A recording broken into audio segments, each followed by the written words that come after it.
Gold trusted gold buyers. మీరు తాకట్టు పెట్టిన బంగారాన్ని విడిపించి ఈ రోజు ఉన్న మార్కెట్ ధరకు కొనబడను.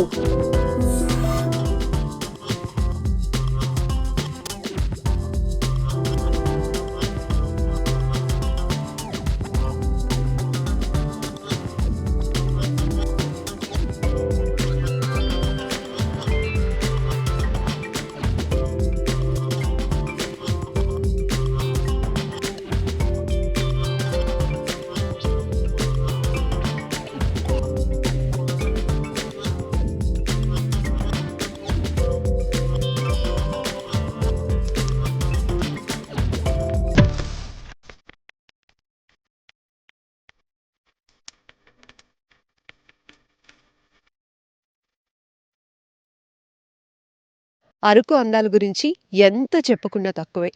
ఇప్పటి వరకు మనం Araku view point, ghat road, చిన్న చిన్న గిరిజన గ్రామాలు ఇవన్నీ కూడా ఎంతో అత్యద్భుతంగా మనందరినీ ఆకట్టుకుంటాయి. ఇప్పుడు అంతకంతకు అరకు వ్యాలీలో కావచ్చు, పాడేరు, ట్రైబల్ ఏరియాస్‌లో ట్రెక్కింగ్ పాయింట్స్ పెరుగుతున్నాయి, వ్యూ పాయింట్స్ పెరుగుతున్నాయని చెప్పాలి. ఎందుకంటే టూరిజం కూడా ఆ స్థాయిలోనే పెరుగుతోంది. ప్రతి ఒక్కరూ స్ట్రెస్‌ఫుల్ లైఫ్ లీడ్ చేస్తున్నారు కాబట్టి ఖచ్చితంగా ఒక కొత్త ప్రాంతానికి వెళ్ళాలి, ఒక కొత్త అనుభూతి పొందాలి అనే కాన్సెప్ట్ తీసుకుంటున్నారు. సో దీంతోనే ఎక్కడికక్కడే అరకు కేంద్రంగానే ఏర్పడుతున్న ఎన్నో వ్యూ పాయింట్స్ చూస్తే ఇప్పుడు మనం అరకు వ్యాలీలో సుంకరమెట్ట జంక్షన్ దాటగానే గన్నెల జంక్షన్ దగ్గరకు వచ్చాం. ఇక్కడ మనం చూస్తే ఇదంతా కూడా ఒక వ్యూ పాయింట్. వెరీ స్పెషల్‌గా ఉంది. ఎంత ప్రశాంతంగా ఉందంటే అటువైపేమో పెద్ద పెద్ద చెట్లు పొడుగ్గా కనబడుతున్నాయి. కాటేజెస్ ఉన్నాయి. ఓపెన్ ప్లేస్ ఉంది. ట్రెక్కింగ్ పాయింట్స్ పెట్టారు. ఇక్కడ మీరు చూస్తున్నారు కదా! పాల సముద్రంలా ఉంది. యాక్చువల్‌గా ఈ టెంపరేచర్‌లో అంటే నవంబర్, డిసెంబర్, జనవరిలో అరకు టూరిజం గురించి మాట్లాడుకోవాలంటే నెక్స్ట్ లెవెల్ ఉంటుంది. ఎందుకంటే వింటర్‌లో అరకు అందాలు చూడటం అనేది అదొక గ్రేట్ థ్రిల్ అనే చెప్పాలి. ఎందుకంటే ఆ మంచు పొరలో అలాగా మేఘాలు కొండే కిందకి దిగొచ్చిందా, భూమిపైన పరుచుకుందా అన్నంతగా ప్రతి ఒక్కరిని అత్యద్భుతంగా ఆకట్టుకుంటాయి, ఆశ్చర్యపరుస్తాయి ఇక్కడ. సో ఇప్పుడు టైం ఎంతైందో తెలుసా? 7 అయింది. జనరల్‌గా మన సిటీలోనైతే సూర్యుడు వచ్చేస్తాడు, మన లైఫ్ స్టైల్ స్టార్ట్ అయిపోతూ ఉంటుంది. బట్ ఇప్పుడు 7 అయినా కూడా ఇక్కడ చూడండి ఒకసారి, కొండలు, ఎత్తైన కొండలు కనపడుతున్నాయి. ఆ కొండల మధ్య అలా మేఘాలు నేలపై వాలినట్టుగా కనిపిస్తున్న ఆ బ్యూటీని చూస్తే గనుక నిజంగానే ఒక రకంగా చెప్పాలంటే సినిమా కవులు వర్ణించినట్టుగా ఈ అందాల గురించి మనం చెప్పుకోవాల్సిందే. ఇంకొకటి ఏంటంటే గిరిజనుల లైఫ్ స్టైల్ చూడొచ్చు. వలస పూల అందాలు కూడా ఈ సీజన్‌లోనే ఉంటాయి. ఇక మరీ ముఖ్యంగా మనం సంత అనేటప్పటికీ ఖచ్చితంగా ఏజెన్సీలో వారపు సంతలు వెరీ స్పెషల్. సో రెగ్యులర్‌గా మనకి బజార్స్ ఎలా అయితే ఉంటాయో మార్ట్స్ కానీ లేకపోతే స్మార్ట్ బజార్స్ అట్లా కాకుండా ఇక్కడ గిరిజనులకి సంబంధించి వాళ్ళు ఇంత స్ట్రాంగ్‌గా, ఇంత హార్డ్ వర్క్ చేయడానికి, ఇంత కష్టపడి పనిచేయడానికి, చిన్నపిల్లల నుంచి పెద్దవాళ్ళ వరకు చూడండి చాలా బలంగా ఉంటారు. ఎంత దూరమైనా నడిచేయడానికి ఇష్టపడతారు. సో వాళ్ళ లైఫ్ స్టైల్ ఎలా ఉంటుంది, వాళ్ళ ఫుడ్ హ్యాబిట్స్ ఎలా ఉంటాయి, వాళ్ళు ఏం పండిస్తారు, వాళ్ళు రెగ్యులర్‌గా వాళ్ళ పంటల కోసం, వాళ్ళు వేటల కోసం ఉపయోగించేటటువంటి థింగ్స్ ఏంటి, ఇవన్నీ కూడా చాలా ఇంట్రెస్టింగ్‌గా ఉంటాయి. అందుకే వారాంతపు సంతలు అనేటప్పటికీ అరకు కానీ, పాడేరు కానీ, అల్లూరి సీతారామరాజు జిల్లా ఈ ఏరియాలో జరిగేటటువంటి వంట్ల మామిడి, ఇక కాశీబుగ్గ లాంటి ప్రాంతాల్లో జరిగే సంతలు ఇంకా వెరీ స్పెషల్ అని చెప్పాలి. అయితే శుక్రవారం అరకు వ్యాలీ సంత చాలా అట్రాక్టివ్‌గా ఉంటుంది. అక్కడ వచ్చేటటువంటి ఫ్రెష్ వెజిటేబుల్స్ కావచ్చు, గిరిజనులు ఉపయోగించే అనేక వస్తువులు కావచ్చు, అన్నీ కూడా అక్కడ ఉంటాయి.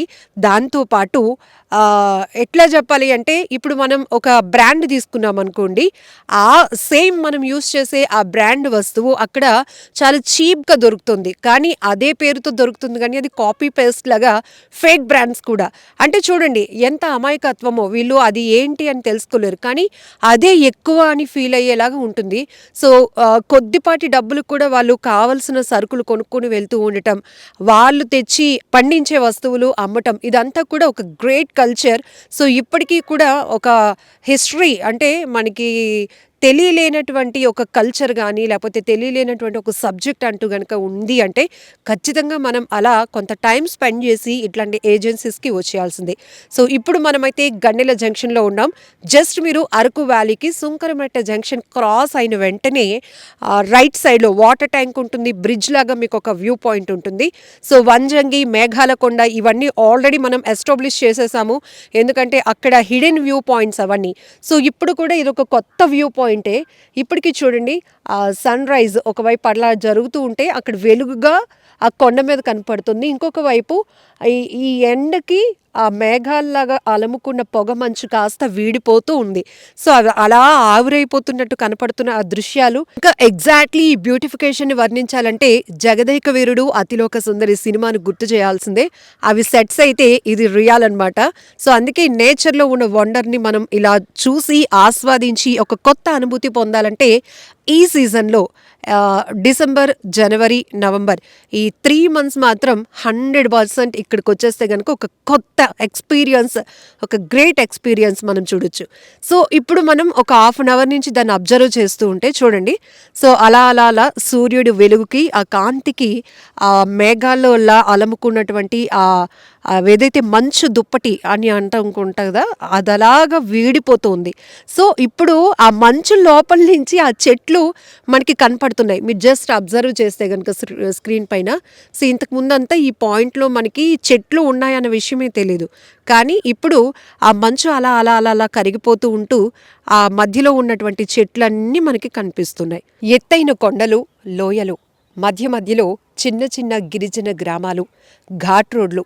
ఇది గిరిజనుల కల్చర్ని అత్యద్భుతంగా మన కళ్ళకు కట్టి చూపించే అరకు వ్యాలీలో ఉన్నటువంటి బ్యూటీ. సో ఈ వింటర్ సీజన్లో అరకు బ్యూటీ చూడాలి అంటే నిజం చెప్పాలంటే అదృష్టమే ఉండాలి.